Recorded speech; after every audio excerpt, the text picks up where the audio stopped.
Yama Tifone Adofonyina Kwaba Famara Jumadie so and a day Yatana Sibium get a more update and so ana 8 me ba the Continental Club Masters update our Ghana Premier League Matchday 18 and so 8 me a resume Nyambua Saturday Saturday na chese no so 8 me a resume and the honsem nyina so 8 me edeba kebedi nkomo kakra and so e wo team efene se Asante Kotoko so ye nya di nkomo pi e wo Ghana football and so sumuna bibia so na tima koso na first time ahwe dwumadi ya subscribe share for comment no and so 8 me to ase na bibia so no 8 me enkoso kama and so e wo me pacho ye hase and so free baby na afi and day and so 8 me or baby hase free the Continental Club Masters Accra to folk so ye afi ni nkomo hat to folk and team efane se Basake All Stars and I just said be boni and so e wo anyina se and I just say game no and so 8 me bas nti okopiem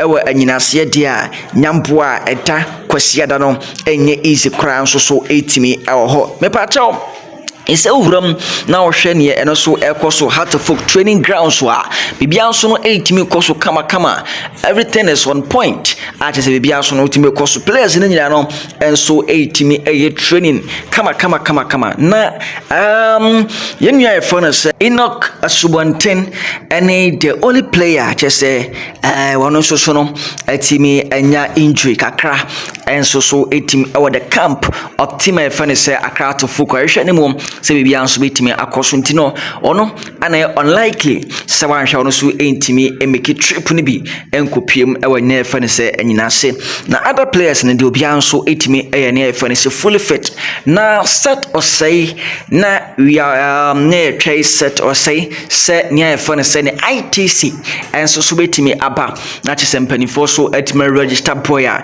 yefane se Seth Osei na afi no so no registration bibia ti watima go through na ono so etimi epia ede amatima efane se Accra to folk what ya say onu se already na to folk edikan sign on registration bibia so akos bet na ekwanya permitter obetim enso dia bobo akwanya obenya no wetim abobo e Ghana Premier League amatima efane se Accra to folk no ona se no e ade achese no so no empanifo so ehwe ne mum se eno so obetimi enso etimi ede aba na me pa cha otiesi se no according to report Antes yes we gather ne se boya ye for ne Seth Osei enso etimi ensa akano ne ye for ne se ne ITs no as say Seth Osei is ready to play for Tima ye for ne se eye Accra to folk ate bibia nso no etimi koso kama se no Seth Osei training e wo Tima for ne Accra to folk aso ye niaka e growing injury na ate se boy no enso so eguso no so recover fully ache se nima kakra enso 8 me koso nti se Seth Osei recover fully dia ono so betimi as a Jesse ache se ono betimi apo eti amatima efane se Accra to folk na bibia so no etimi akoso dia na good news e de matima efane se Accra to folk a je se Seth Osei ITs no enso etimi apiema bibia so no enso so etimi koso kama na oram player efane se Kassim Cisse had to folk player je se first round of the season and penifo man register the second round this is no registration no and so entimi anka na ne yakoso and it says a long time girlfriend bia that is on it so no na bema and so etima kanema nyina and so etimi abonin e de kawashe kama wono so ene na wa intini Kassim Cisse akware ache se born emfa e man ha to folk na mom no ache se wasa ware ne de wono so timi ko ware na se wo twene din to so kama en e ade ache se no so timi ko so ewo boy friend se Kassim Cisse aso ya kese de wonsam enso 8 me banra ana mpani force finally officially no so 8 me unveil boy and din enso so ene ne friend se kwasi asma so now kwasi asma enso so a player de match me friend Accra to folk na yenhwe se de mpani for no fa so enso tama medicals ene bromo sign kakra emra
ɛno ɛyɛ boy ne din enso so ne ne friend say ɛyɛ kwasi asmade no ana wahu de no so etimi koso so far so good.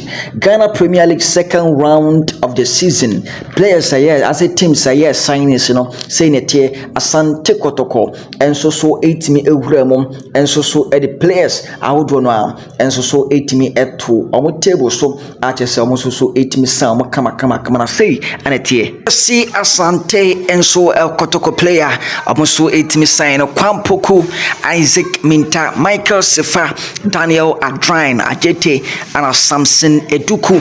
Almost so any players Kotoko, Timisam Hatofok signed 2 players, Seth Osei and Kwesi Asma from Nagot FC, and so Adriana signed Emmanuel Pate, Maxwell Acta, Levenshos Ata, Bright, Ajay, and Steven Anochi Bedu. Omni players almost time Edema Time Fanny Adriana Legon Cities assign Emmanuel Jamfi boy and team and then your friend is Robert Adusoa and so mutimi sign Ku Manu a boy and team and your friend is Kabu Ajiman Ramon and so mutimi sign Elijah Selassie Satakra and so mutimi assign Samates no say a waterman Emmanuel Kofi Essien Uko Brekum Chelsea almost sign Flavio a Congoza and so Musana and Afi Kwesi Ofosu Young Apostles assign Razak Sapon Caleb Amankwa Uko Vision FC almost sign Isaac Frimpon from Hatofok loan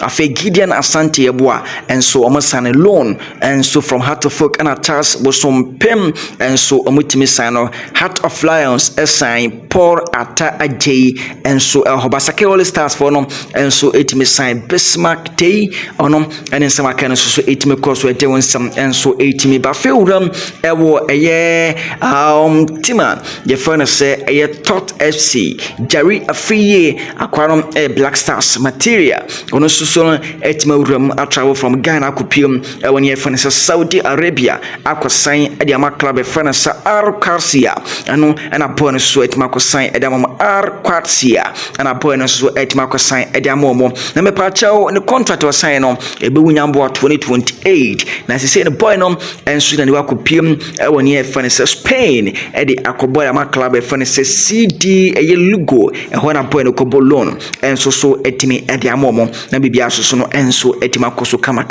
yete ho nsem pie na enso etimi Ghana Premier League no nyame adba on Saturday 28th January 2025 ebeba so na game at 3 p.m. Ewa Wafa Park Rosoga Kope Accra Lions wamo host to Midiema my brother na game way said the Accra Lions anyoma enkoye no it is highly expected say bia Midiema abaka ko win over Accra Lions nyame adma Sunday games never twaso na Sunday Asante Kotoko ebe host to Kerala Kumasi Baba Nyara Sports Stadium at 3 p.m. Yamfan Tuja se Basake Holy Stars on Sunday ewo Enyinase Camp Park wame host to the Continental Club Masters Accra Hearts of Oak Bechem United Sunday 3 p.m. Nana Fosu Jiabo Park wame Nations FC Ebebo Young Apostles Upiomo Wenchi Town Park Sunday 3 p.m. Moni Swatema and Ebo afe Brekum Chelsea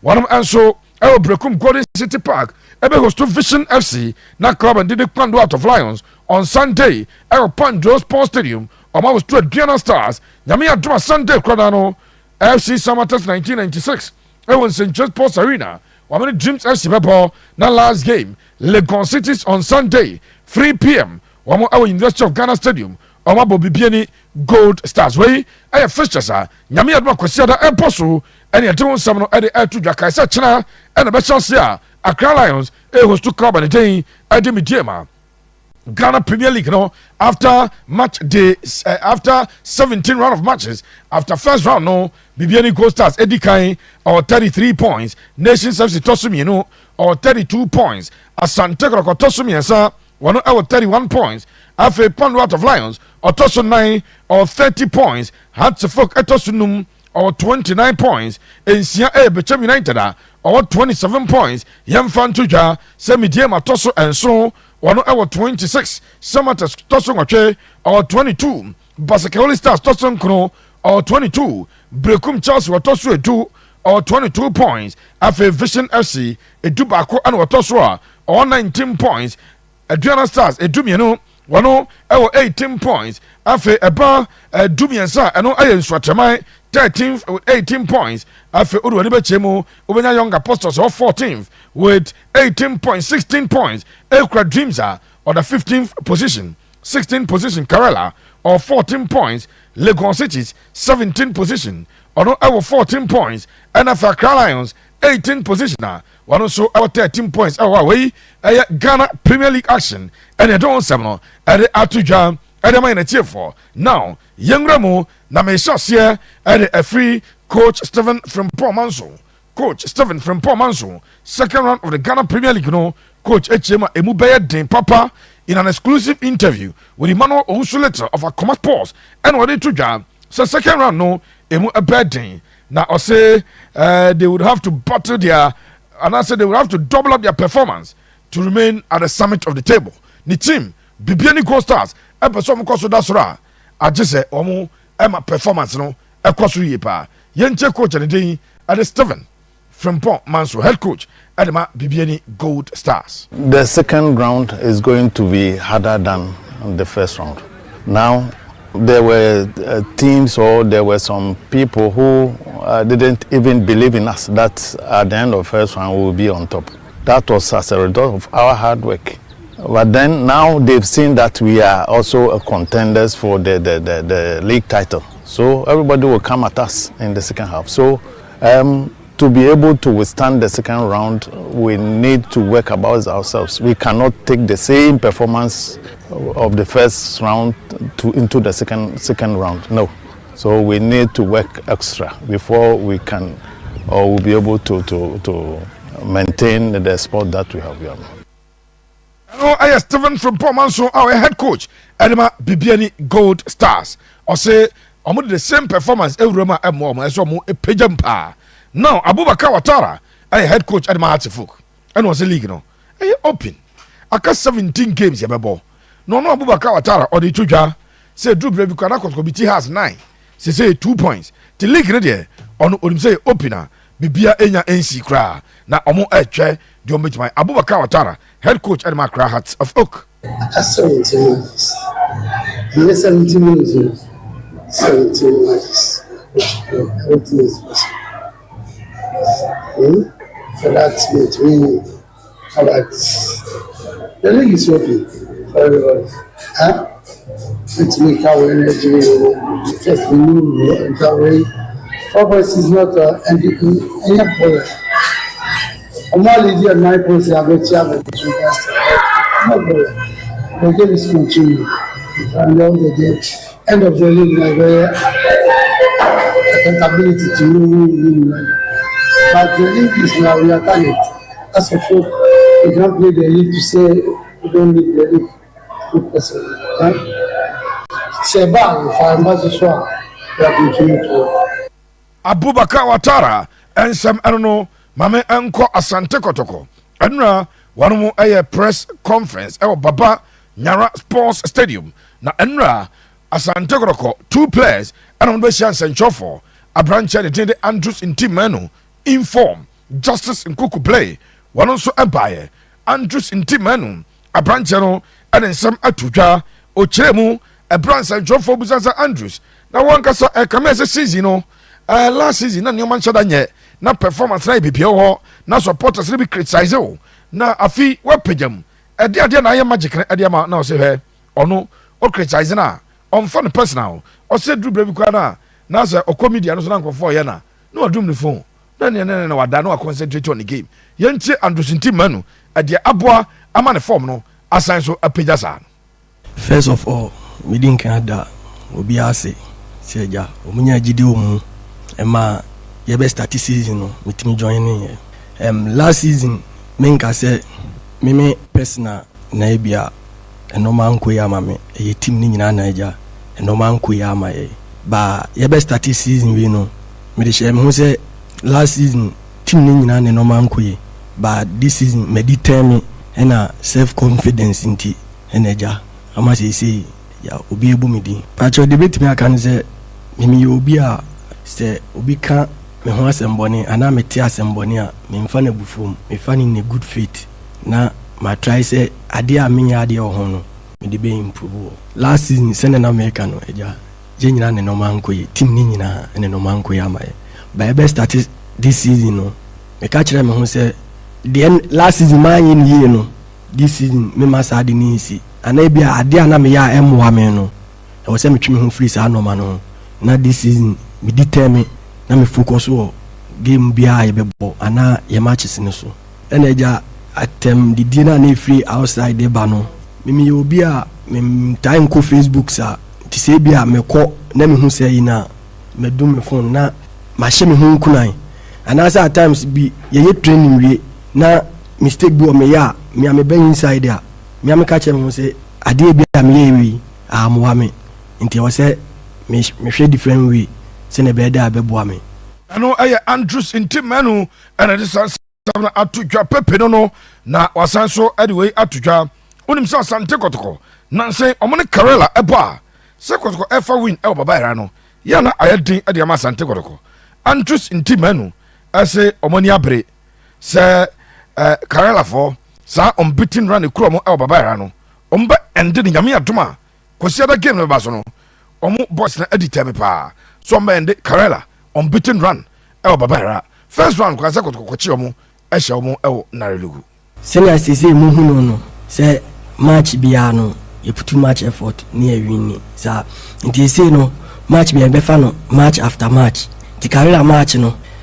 ye players no ye nyina determine say match a ye masa records no da say for the past 2 years umba hanum bia na ada say draw one na you know ye be break say you know if you say this season ye nyina determine say ye be see a Jacob no enya menkwa ye team ni nyina ne technical team ni nyina nti no ye be fa no match after match ti Sunday ye stress supporters nso mra no meboaye omumra in numbers no meta yachi nim say second round ya shasi eno abeku ya amaye ano aye abrancha de den ade Andrews intimanu ne dia wore atudwa enso ano no na Justice Nkuku play on Karela United game no Justice play akasaye and for Karela United one a game no yentie say the Justice play enso aka and found for this game there you did tell me pa because me medin kan aka your players and say Karela United there or Moba Kumasia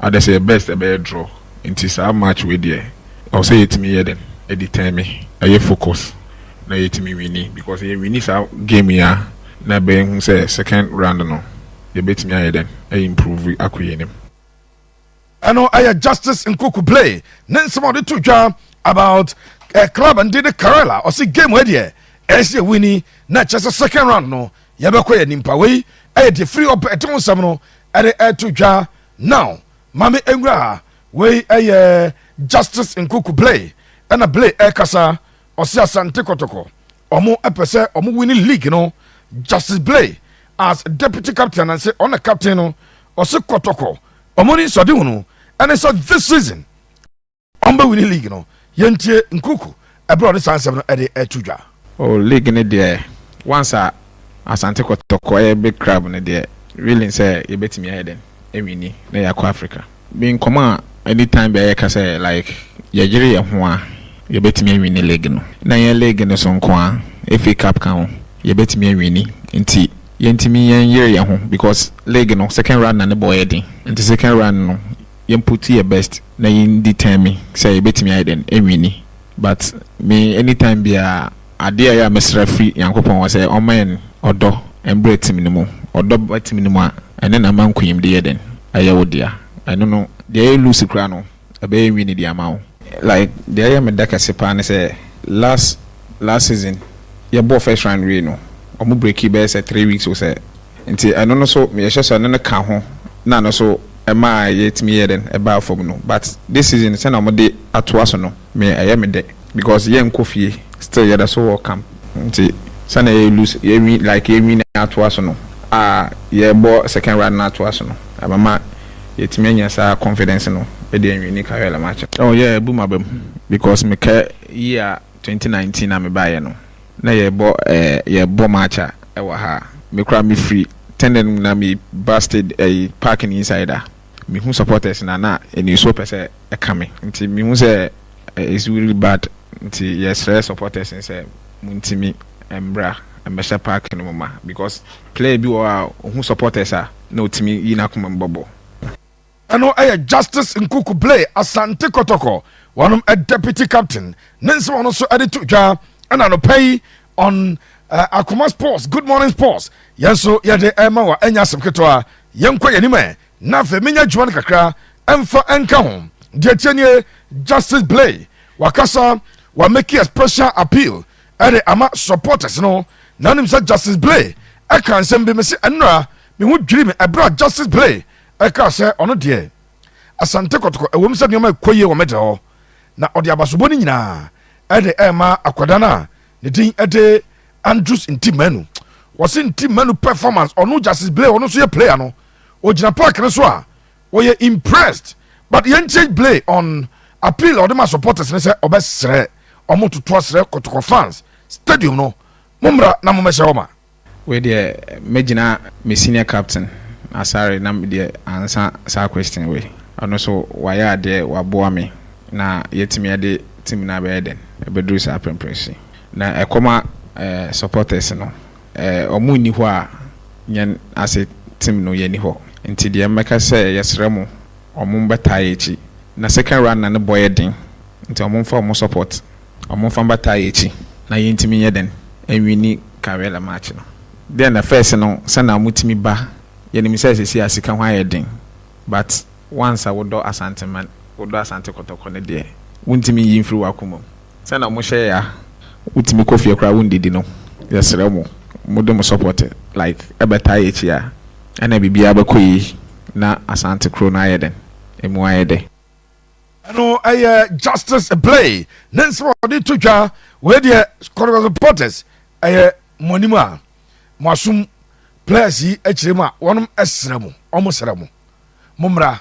na mumra Manchester Stadium mama nyame adoma kwesi da game omone Karela Airborne omosremu we de say justice play sa ekwa fa so esre supporters Sunday die omosremu mumra na omuhumu a ombe adwuma no we de megina me senior captain asare na me de answer sa question we ono so why are there waboa me na yetimi ade team na be den e bedru sa prempresi na ekoma supporters no omu ni ho a nyen ase team no ye ni ho nti de meka say yesre mu omu beta echi na second round na ne boy den nti omu fa omu support omu fa beta echi na yentimi ye den enwini kawela match no then the first no sana mutimi ba ye ni say say asika ho ayedin but once I would do Asante man would do Asante Kotoko ne de wuntimi yimfiri wakumo sana mo share ya utimi kofi akra wundidi no yesere mo modem support like ebeta echi ya ana bibia bakoyi na Asante kro na ayeden emu ayede ano justice play asem ma say so ede ama no yada so agina Asante Kotoko esanse Asante Kotoko nsem no anopai edoso enra na Asante Kotoko enwumre no wo officially ebe confirm say almost 7th signing January transfer window abrantia ne den ede Michael Sefa was signed 1.5 year contract with Asante Kotoko abrantia no sia kan edema Port City Football Club na Michael Sefa was sia kan Ghana ede ama club ne den ede Midiema Sporting Club yes FC Midiema was sia kan de amoda was sia kan de ama Liberty Professionals and so eda in fact maybe obo Liberty has a Liberty 2-1B or no ebo the consolation goal at my Liberty Professionals otu kwan kakra obaye na osia kan say at my Port City Football Club and no ana branches say officially was signing at the Asante Kotoko wababa the 7th signing out the January transfer window when him say signing Asante Kotoko as with Kwame Poku wamo ekwade goalkeeper Benjamin Chum ya omo fan from Young Apostles Kotoko e de Kwame Poku e ba wie no strikers no miensa esa be so a abranche de den e de eduku minta wonom afa Adrian womasan so e de Kwesi Asante aba we aya branche a ne din ɛde Michael Sifa ɛna Asante Kotoko wɔnom ɛne na wie a sɛsɛ deɛ Sifa Michael ɛyɛ player ɛde ma Asante Kotoko na Michael Sifa ɛde nsɛm kakra ato dwa yɛntie aberanteɛ no wɔno ɔse n'ani abere ɛna ɔde baeɛ o Michael Sifa on joining Asante Kotoko ɔse ɔyɛ excited so nnɛ yɛka Asante Kotoko abusuakuo no a ɔno Michael Sifa ɛnso aba bɛka ho ne nsɛm no sɛ yi ɛna ɔne Asante Kotoko media no wɔde ɛto ɔmo ni Michael Sifa yɛ mɛka sɛ ɔyɛ Asanteni maame ne papa nyɛ fi Kumasi a na Accra ne yɛatena nti mɛka sɛ mede Accra from Ashiaman to Accra na me adom m'ani agye pa because ɛyɛ opportunity a as a footballer bia aspiring footballer bia me sure sɛ ba wakɔ mu a ɛnyɛ adeɛ a ɔbɛ twentwɛn na ase kra nti no sɛ na me ayɛ m'adom na me susu akɔnya aba ma me a mɛka sɛ na me da se mɛka ne sɛ to me ne deɛ ne ɛyɛ adeɛ a na ɛda me ni super ɛyɛ adeɛ a na mehwɛ ho akwan because abɛ a yɛtumi wɔ Premier League mu ɛbɔ Premier League matches ne adade no obiara akɔnya biara as a upcoming footballer bia no footballer bia wakyɛw our system ni bia ni nda so nan se Kotoko akonya ne ba enya dia obetwentwe ne na asinti me so na me adom me ko chinchin ni a e ba makonya ne enya dia metimi atwa me na asekra no ya branch de Michael Sifa ne nsema wore ato dwa no ene ye de bi ede ema na Michael enweye Michael Kotoko ya obey expectation it saying competition for places I was sure because team no ano ayehye na we sure say ubetimi awura team nim ni ade a na wose hwe muntie Michael Sifa then what the you about the expectations. They are very, very solid guys and they are doing a very, very good job for the club. Mrs. Namiad, Miss Mabekanwi, I'm also going to work extra hard and push them so that I can also get an opportunity to make my name. Pressure need a time say pressure Kotoko pa. Ana most clubs are mabo ewa hani bi mabo outside so pressure. And ye jumani na nkasa say pressure jumani you know, I think with hard work, determination, ni mpaibon ni say Nyankopon adom bibia be kama. Meka say sisia botaye wo Kumasi Asante Kotoko fans ni say ombeje league no. Ya wo from afar ne crap no, sabia na yesu suwede ma club no. Si Mr. Sunami adom na me akonyi. Mr. Mid ni say mid ma hon de ni mpaibo. E ba beta Kumasi Asante Kotoko ichi. Ni yetumi ayi juma na bom. Na nya me ne pen na adom. Now the end of the season, Kobe at me, FA League na, like I say that. I know I am Michael Sifa, the new signing, the last of course. Our January transfer window no. Nedia I don't know. Nana up in Krakow IMC chairman of Asante Kotoko. Ekasaye. Edichira branch no. Ose Kotoko no abano omeye dwumaden. Omfabuo emfama coaches. Omfabuo emfama players. Nemom se onya challenge bia. Eno man yesa wo dada.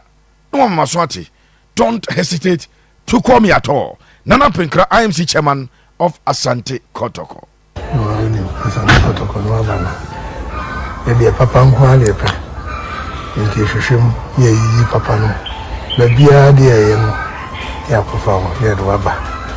Oh, Waba, we were ho, blue ho, Abro ho, and some so you.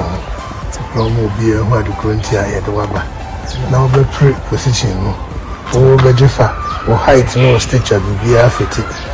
It will now be to me. I am no fight for. The share a humanity out the buy. Pembia and a more new costume. Maybe here's over bomb more than why you know. The Jumano now I. Now we are dear. Kotoko fans in the day. On the Poas and Mabaso. Yeah. Tembia ode you akumam. Say any tembia de kase bekoyi. But was da no. Ekoyi fans so de ho. Ekoyi dia e be bajo so. E be jiweni. E be bibia kama. Obia be chwa de e ni kura na. Unam krume kase like Sifania. Once obia chwa de. You chwa no mani bibi. What to be we no aje. There's one Spanish capra. Sika odi beko America oba odi mu times 2 asaba ni na yeso yi na kuma mbo ma Kotoko no nti wa kuma mu na bo ni oyo train yi dia obi eni bejo ho bai na so kwala be any sort with me afraid. Coach with me afraid. Eno aye Nana Apenkra Akwasiawu IMC chairman Edema Asante Kotoko otumfo kontomponi afere hene nenso on tujwa enso eno no now Asante Kotoko final story abranche de tin ade Emmanuel Kote aye Kotoko right back na Emmanuel Kote ekoye surgery enra ena surgery na eba so after say opiki that anterior cruciate ligament injury with both meniscus and so affected no abranche no aye successful surgery na after the surgery and sa emfonyini Asante Kotoko media ene eba bonten na mame fanto dwa sa branch ndidi Emmanuel Kote enra surgery no aye experts ene ya Asante Kotoko o medical team no mo so ewo bi o provide supervision ene bibia se dia branch no akase rehabilitation ade no ebe healed na fe why rehabilitation nemum extent of period obetra bonten no enya emeto dwa se ebe si anase be sei 6 months 8 months 1 year enya mabonten when you say a word of prayer say one for Emmanuel Kote say nyame emwa no na akwada no enwo enya ne den nonsense so emra back to action eno e de free obeton nsem no ene to dwa me ko Vincent Atinga a defender at the Emma Bibiani Gold Stars Vincent Atinga Ghana Premier League no wa Bobby ache yepa or experience Vincent Atinga say oh on local players say bi on bet me abo Black Stars ni ade no say ai local players no on bet me abo Black Stars ni bi na o say Vincent Atinga say ye bo Chan eno kwa yintimi compete oh Vincent o say ye bo Chan no kwa yintimi compete then and go for you say yem Vancouver Blaster tie Vincent Atinga local player and was say local players require but Chan na mo qualify mo say yem Vancouver Blasters on so local player not that we cannot play but we can play but there's this thing that when I went to the Blasters there's this senior man that told me let me say that is the reason why CAF created Chan for the local base clubs so if we're able to qualify for Chan. That is the comparison most they normally do. The Blasters and then the Chan team. If the local players were able to qualify for Chan, so automatically we cannot play the Blasters. We can play that we cannot play, but we have our team which is known as the Chan.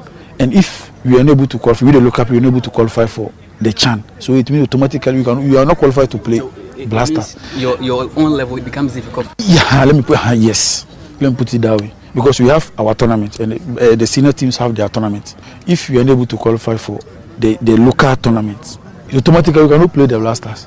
Then you understand? What can they do? What should they do, the players locally, so that their level of play, the understanding of the game can increase? To my suggestion, what I can suggest is the player exodus is too much because of money. So if they're able to do if they're able to increase the salary or the monetary issues, they're able to sustain it. I think it will help because one season you get the best player in the league. One season the person will leave. The following season the person will leave the plane. So it's very difficult for the coaches to get a solid team for the Chan.